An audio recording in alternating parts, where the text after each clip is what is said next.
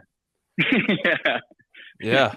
No shit. Yeah, because there's nothing worse than when you know you have the point in the bag and then somebody just does some oddball move. Yeah. That wasn't a joke, by the way.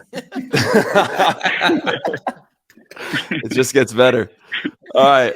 We got young lettuce in the house. Archie, when can we expect more project long sleeves? That's what they want, the long sleeves. Okay, so we are currently working on a couple versions of that.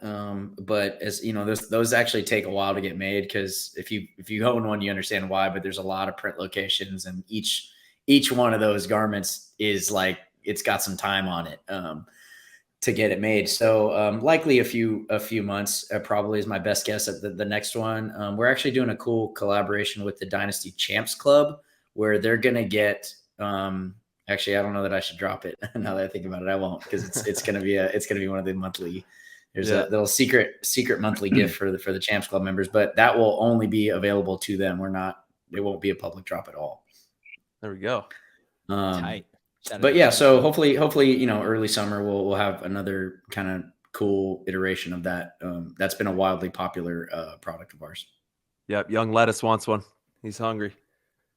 Young lettuce. That's his name in the Discord. Yeah, I love the name. Young lettuce. So speaking of lettuce, young lettuce has another question. Mouse, what's your favorite healthy meal, and why? And what is your favorite cheat meal?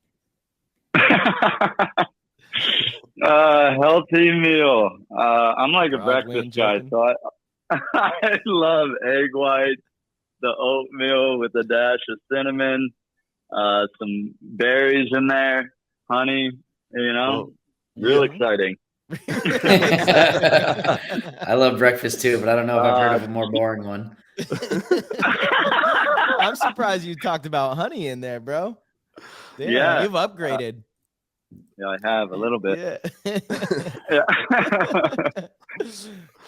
Cheat meal? Yeah. Maybe just some Italian. Yeah. Yes. Oh, yeah. Great. A good pasta dish. It's a real out. cheat meal, Yeah. too. Yeah, put me to sleep. Yeah. Big bowl of pasta. You don't want to be rooming with me after that one, though. Toast. I don't ever want to be rooming with you. You're the worst roommate of all time. Oh my god, dude!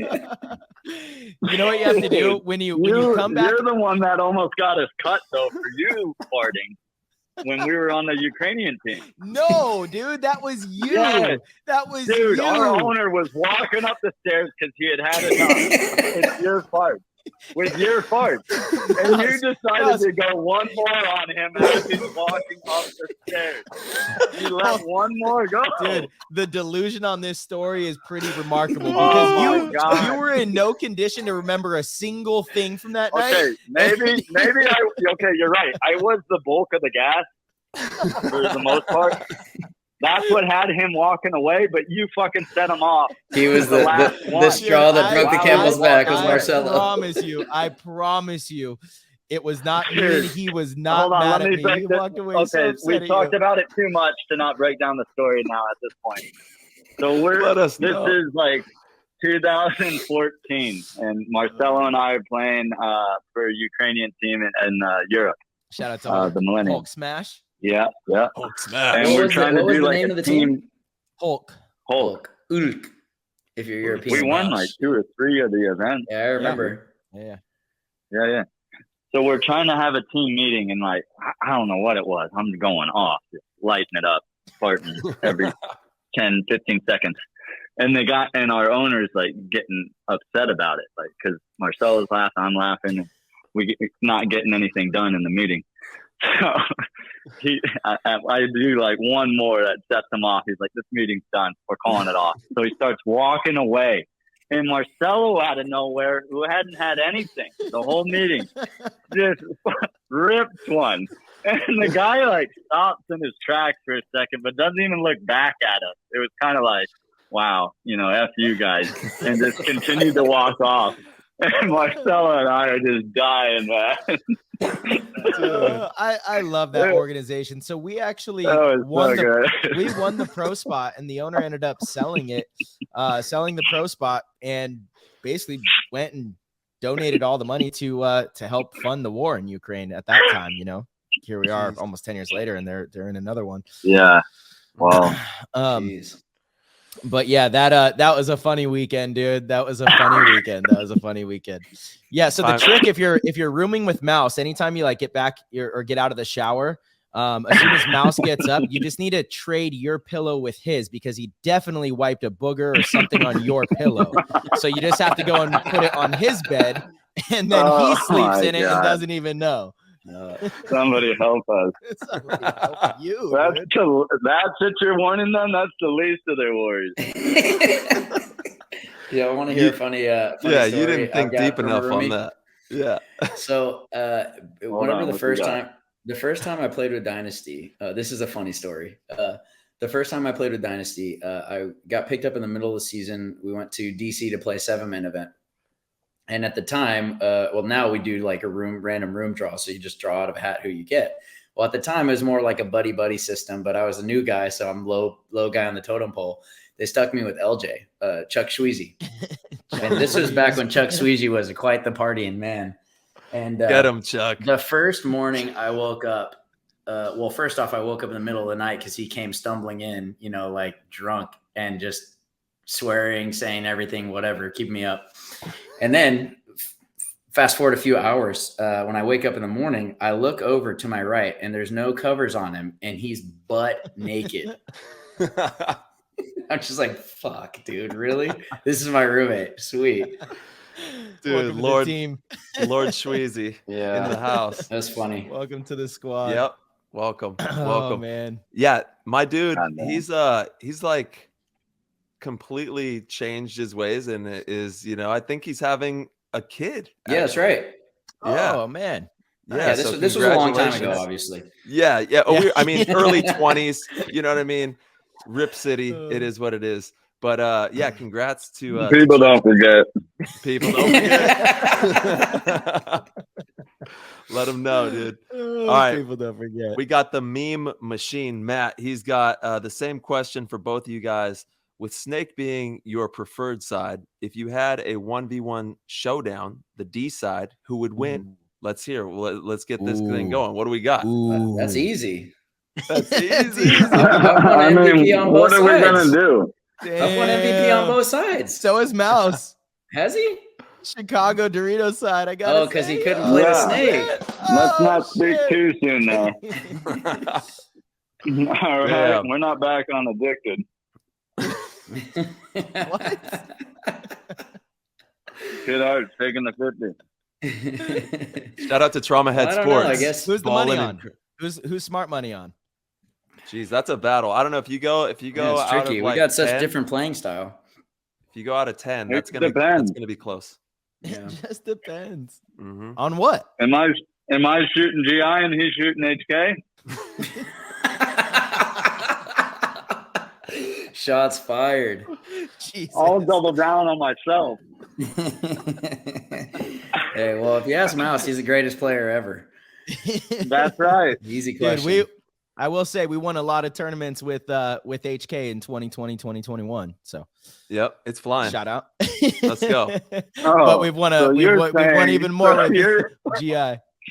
Yeah, so you're saying you would just take the GI paint and put it in the HK box? No, we never did that. We never manipulated the rules.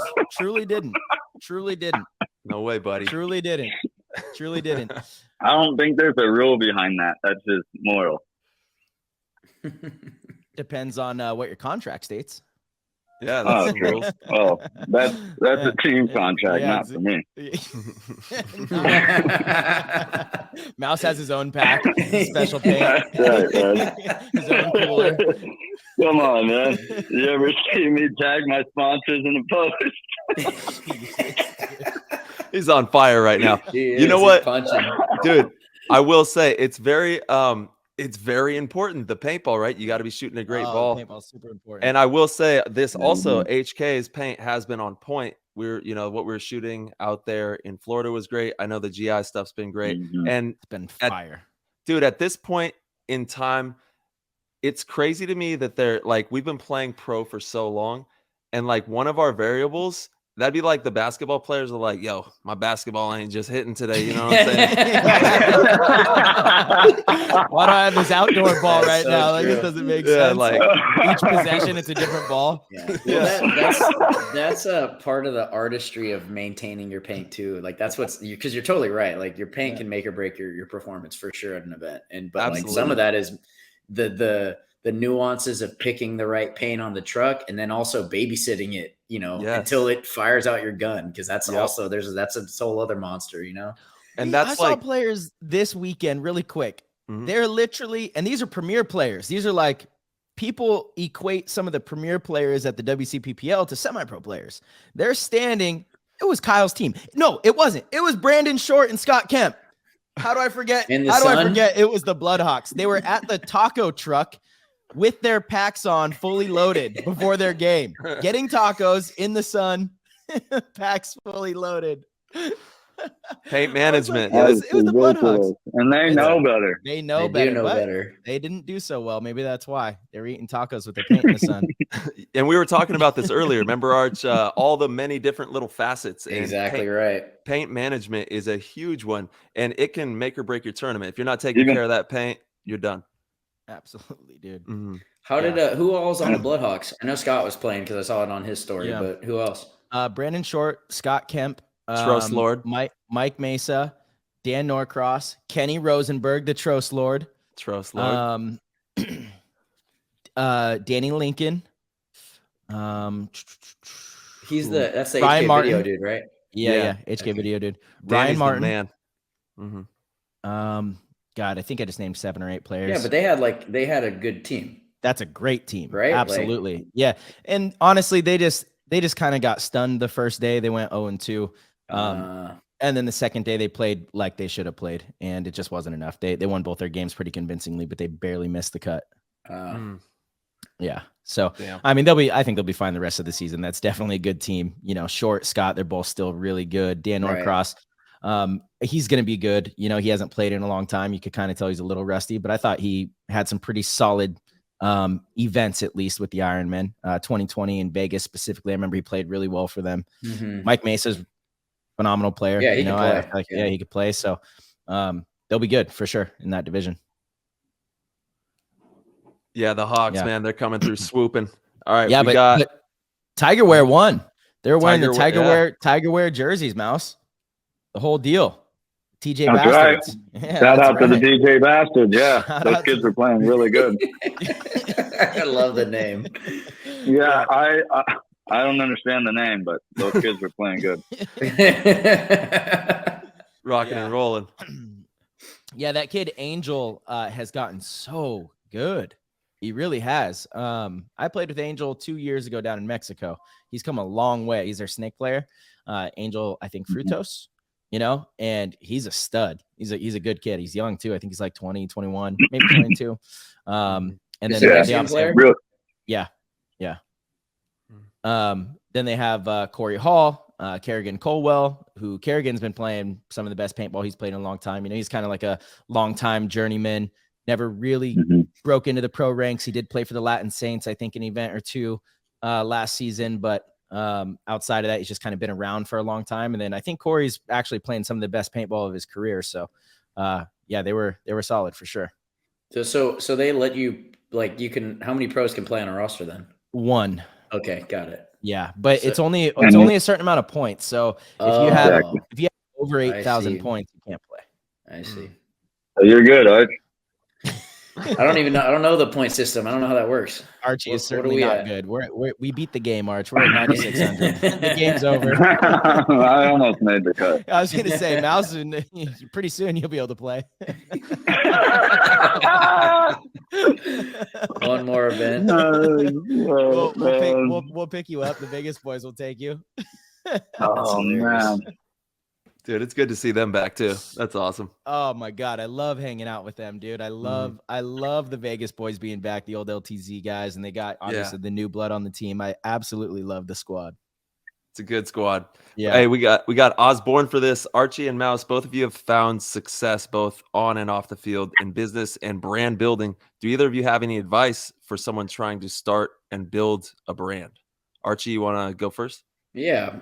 I would argue with try to solve a problem, you try to find a problem and try to solve it, like that's ultimately how our brand got started. I was looking for more unique gear, specialty gear, and it wasn't really a thing, not very common. And so I went out and kind of started trying to solve that a little bit, and by doing that, you end up creating a line that only you're riding, It's one thing to do things that everybody else is doing, but it's completely unique in its own thing when you do it, do something different your way, and I think that's how you start something meaningful and good, and people see that and they like it and they appreciate it and then they support it.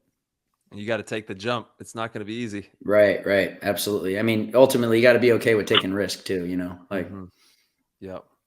Straight up. Yep. I like that. Yeah. Solve a problem and make sure it's part of your passion. Ever since I started playing, I've always been infatuated with having the sickest headgear, the perfect headgear. So I feel like it kind of ties in perfectly with me having a headband company, because I just always felt like I've had to step on the field with some fresh headgear. So 100%. Dig it. Yeah, exactly right. I've always been crazy about style. I mean, we used to gear up as kids, looking in the mirror to see what headgear I was. still do it. I still do it. Yeah, exactly. So I had to make sure the Sandana still worked before this last event. I was in the bathroom like, legs are a little off. All right, and we can make it work. Got to get it patched up. I think it just helps when it represents who you are, then it kind of works in seamlessly. Yeah, totally. You're not kind of trying to force some product that's not who you are. Yeah. Yep. Dorfster 420, he goes, I would love to hear Mouse and or Archie go further in detail about the intricacies of establishing camaraderie and roles within a deep and newer roster with new talent. For example, how do you navigate those tricky conversations about helping one another while still keeping everyone accountable without rubbing people the wrong way? I'll start with this one. I think you got to figure out what your role on a team is first, finding the spot that you're going to be filling in and owning it and really putting a lot of thought and effort into where you're going to carve yourself and what your, what your kind of baseline rules are, for me coming into Dynasty, right? I'm coming to a team of seasoned guys. And I'm coming from a team where I was the on-field and very largely off-field coach, or definitely involved with Ryan in that aspect of the team. But Dynasty, that's not really what I was going to come in and do. I just needed to show up as a player and give almost minimal input and or support the guys that maybe need a little bit of support. But that's totally unique environment for me coming from X Factor. And so understanding my role first and then going out there and just doing my best at filling that spot for me, which was not come in with too much, not try to change a whole lot, just try to support and bring some small amounts of, Archie into it. You know what I mean? And, I think by doing that, it's a little more authentic and people respect you for not doing that. And then you kind of seamlessly kind of transition in. I'm sure Mouse has some, his situation is a little bit different, with the diesel situation. I'm curious to hear what his take is on it. I mean, my style has always been kind of lead by example through my play and, watch what I go do on the field. But yeah, at practices, I feel like I know the right move or just what to do in general through each point for any spot on the field. So, for the younger diesel players, I will pull them aside every point and say, hey, that was good, or this is what you should have done. Let's continue to work on this, or, certain specifics as I watch each point progress. But I've usually only been on a team where I don't really need to say much because we already have management or those leaders on the team that are already so outspoken that I would just cause a rift in too many the whole chiefs. process. Yeah. So you kind of have to figure out where you fit in as far as verbalizing, what, even if you have the answer, is the timing of when to say things and give your input. But for the most part, I kind of just lead by example with my game on the field. I mean, I would like to give a little bit of input in there too, and those are both great answers. But a little more specifically about rubbing people the wrong way and having those kind of conversations with your teammates. I think it starts kind of with the culture of the team, right? If the culture of the team is to understand that all of our conversations are going to be around getting better, whatever that might be, then that's a good place to start. And it's going to, open people up to not being defensive when they're approached with what they may, have done better or shouldn't have done, anything like that. Also, another thing that, Yosh is a master of this. He is so good at approaching situations in a very unique way that no matter what he wants to get across, he understands how to make it receptive or you be received from others, and part of what he does, part of his trick, I kind of study Yosh. I look up to Yosh in many ways.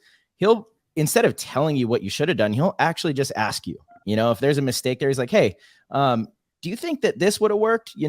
And then your mind's thinking about it and go, oh, you know what? Actually, yeah, I probably should have went there instead and looked that direction rather than what I did. And now he got his point across and you feel like it was your idea almost, That's a true master teacher. I like that. Totally. I like that. Yeah, absolutely. And it's a really powerful way. It's a really great lesson in general in life, when you're communicating with people, instead of just kind of strong arming your point across, no matter how right you truly believe you are. The point is you need people to be able to receive that information. You need them to be able to receive it. Otherwise it falls on deaf ears. And it's more important than being right. Totally. 100%. You got a PTG. You got to play the game. Big facts. What are you doing over there, Mouse? You clanking around pots and pans? Oh, is it loud? Oh, shit. All right, about to grill up some stop. chicken and broccoli. What are we having for dinner? What do we got? Well, I pretty much usually eat most of my food at work. I'm probably just boil some eggs and eat just the egg white. I love that you laugh about it. Like, because when I talk about it, it does sound absolutely ridiculous. It doesn't sound that way. It is. Dude, I can smell it. I can just smell your house, bro. All these eggs. You wonder why. You wonder why. Look at you're egged up, boy. Did you go to the gym tonight? I don't think you went to the We gym are today. egged up. No. That's what I was saying. I didn't get good rest. Tired. Oh, take a day off. I got to catch up on that. Yeah. Yep. Dude, rest is important. Miles, how often do you work out? Do you work out 5 days a week? Yeah, usually 5. If I'm on a real sick one, maybe 6. Do you work out 5 days a week, even if you have paintball on the weekends, Saturday and Sunday? Well, I'm always working on Saturdays, but yeah, like a team practice coming up, and I'm going to cut that in half, 3 or 4 times that week. Right. Mouse, you're telling me you play paintball every single Saturday? Sunday. Oh, Sunday. Okay. And, I haven't lately, but yeah. I'm always working Sundays. Well, not lately though. Oh no, I respect it though. I see you guys. I see that you guys practice a lot individually. Yeah. I'll be out there this Sunday. I'll be in New York. Can't wait to go visit the New York boys, but it's going to be about 35 degrees and pouring rain on Saturday. Oh, Oh, that's rough. that's rough. Oh, dude, we can't catch a break with the weather. It's been brutal. Dude. WCPBL was like incredibly muddy, cold. Luckily, it didn't rain. It rained all week, so the fields were just kind of a mess. But man, we're getting smacked around with this weather. It's Isn't there crazy. some stuff going on in NorCal too? Oh yeah, everywhere, every cow. Dang. Yeah, every cow. No, You got all the cows. There's a serious development that's going to hit, I think, Northern California. So our hearts go out to anybody that's going to be affected by that, because there could be some big flooding and pretty wild stuff with the weather. And it just happened like not even a few weeks ago, maybe a month ago. There was another huge cell that moved in. So the weather's been definitely pretty wild. And I think like snow parks are open until like June now. You know what I mean? Like all the mountains are just covered. Dang, I need to call Nick and get the tinfoil theory on these. Yeah. It's the weather Manipulating machines. the weather. Yeah. You already know. It's the weather wild. machines. It's a wild world, man. It's a wild world we live in. Yeah, man, 100%. Hey, Mouse, I want to ask you a question I asked Tyler earlier, just because I am curious to hear what your thoughts are on it. So I was explaining to Tyler and Marcelo that the game is obviously super competitive right now, and yet for some reason we've found some pretty high level of success, whatever, for last year on Dynasty. And what would you say is like, because like I look at it like, man, it's still really hard to do no matter how good a team you are, to win multiple events, to continue to keep winning, with as competitive as it is. And, almost a little bit lucky too, but at the same time, we're still there and making it happen, finding a way to make it happen. You know what I mean? But like, what are your thoughts on that type of thing? Because I mean, you obviously have gone on runs like that with teams before, but it's like, how does that happen? Yeah. Well, why do you think it happens? Well, look at how many variables are in paintball. So the more you can get your team on the same page, you've chopped that in half now. And that's like one of the hardest hurdles to overcome with any team. And it really seems like, and I was talking to Marcelo about this on the last podcast I was on with them, no matter what pickups you guys are making, it's like you guys are running them through like the perfect tutorial on what you guys are doing over there, and everyone's buying in. Right.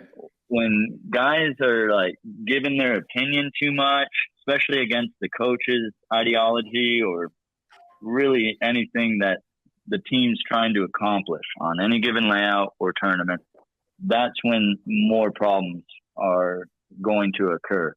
Also, from what I remember when we were going on our runs on Impact, was we focused more on us than any competition that we were going to face.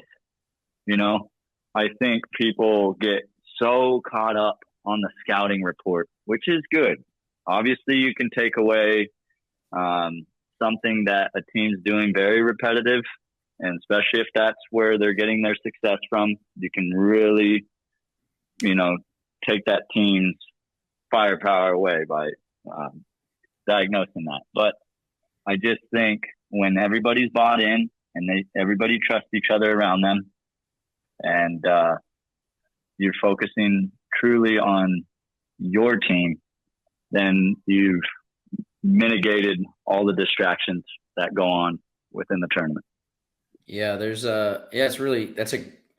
a great answer for one. And there is a lot of, it's just like the spoken word, what we're talking about, but there's a lot of power on a group or collective of people just simply agreeing on something. So just because I obviously wasn't there, if Tyler, what was the answer that you gave? Just a short version. Just not making, like, there's a multitude of things that have to be accomplished, and it's a really difficult task to get all of them hitting at the same time. And typically the team that doesn't make as many mistakes is going to go a lot further. And that, Dynasty, it is. Yeah. And page. Yeah. Yeah. I like what you were talking about as far as I mean, obviously you said everybody being on the same page, but specifically even just individuals not conflicting with the overall strategy of a unit. You know what I mean? Yeah. And Yeah. Sorry, just to add to that, like, think of the attitude right there. Absolutely. They're already questioning something without going into it with the right attitude of truly trying it. Mhm. Try it, right? So many people question in a practice something that should be tried before it's actually tried. It has something that upsets the shit out of me. Right. It's so, and I don't even care how ridiculous it is. Yeah. If management, coaching, whatever is asking to do that, fucking do it. And that's a way to prove them wrong too. So yeah, it's tough. The toughest thing in paintball is because you have usually 8 to 10 guys on a roster and you're all trying to get on the same page. But that's the beauty of it, man. That's why winning feels so good, because of all of those hurdles you have to overcome. Right. Yeah. It's a complex problem. It's on the strength of, yep. I mean, even my best tournaments where everyone thought I won that tournament. Well, I fucking went off, and you know, it still is from the strength of the rest of the guys on the field. I mean, just because they weren't doing something that was as noticed of what I was doing on the field, you know, doesn't mean I would have been able to do that without them. Yeah. That's team ball. Absolutely. Yep. Yeah. Well, this has been an absolute banger of an episode. I mean, shit, this has been awesome. That's what happens when you gather the goats. Yeah. Let's go. Goat herding. Bye. Dude, speaking of, you guys should contribute to some of the goat giveaways. We could get some fun stuff going. If you want us to dude, get some product going, that'd be sweet. Yeah, I can do that. Yeah, sure. I can throw in a couple of dry fits. Just let me know where I need to send them. Awesome. Yeah, shoot me a photo. I'll do TIGERWEAR will throw in a headband or two and some gloves.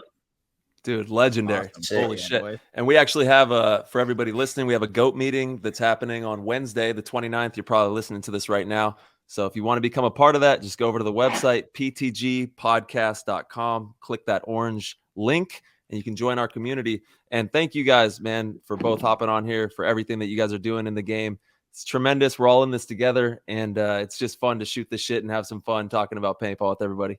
Yeah, you guys rock, man. It's always a pleasure to come on here. And again, what you guys are doing is phenomenal, beyond phenomenal, really. Creating this kind of space and container for, you know, us to just kind of enjoy ourselves and talk about what we've done. It's and things hopefully we're trying to do. So it's it's always nice. Let's go. Let's go, Project. It's definitely nice. We're always all so busy, so this kind of feels like a hangout that we just. It does. Exactly. Yeah, it's nice, man. It's really nice.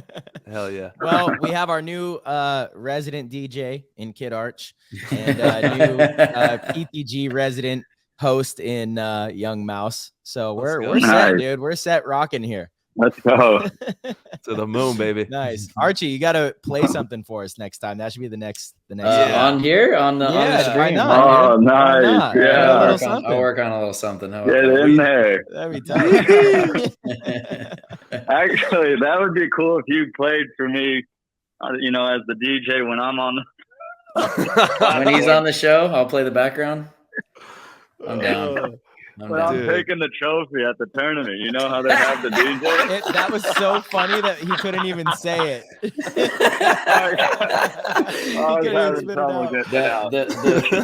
The thought of him winning a tournament was so fleeting. Yeah.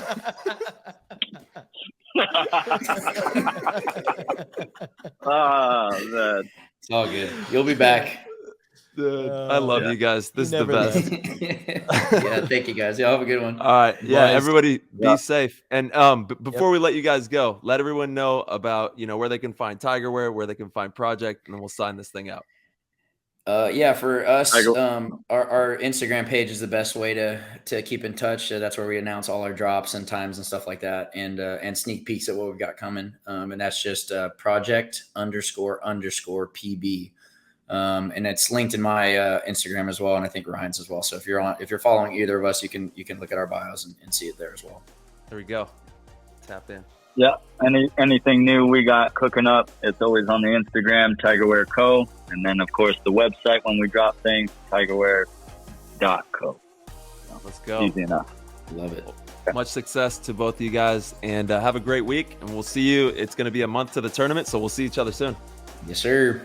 Yep. All right, boys. Have a good one, guys. You too. Peace. Take care. All right, everybody. Thank you guys so much for tuning in and rocking with us. We hope you enjoyed the show just as much as we enjoyed hosting the show. That was a really fun one. Really great to sit down with awesome friends and be able to have those kind of conversations. Really is a timeless situation that we have here on Play the Game. If you guys did enjoy the show and would like to support the show, please head over to ptgpaintball.com, click the Patreon link, and become a supporter at any level. Get access to the Discord and get involved. You get to ask all the guest questions. You get to be, you have access to the group chat. We do all sorts of cool stuff within the Discord. But if you don't want to do that, if you would prefer to purchase some product from some of the PTG show sponsors, that's also another fantastic way to support the show. Again, obviously, TransLabs or Transfuse is one of the show sponsors. Code Play the Game, BioCell CBD, code Play the Game, and Lone Wolf Paintball. Head over there and at checkout also code Play the Game. You get a discount with all the codes, and again, it's a great way to support the show. It shows our sponsors that we do bring some value to them. So, everybody, thank you guys so much. Again, as always, we appreciate you, and we will see you very, very soon.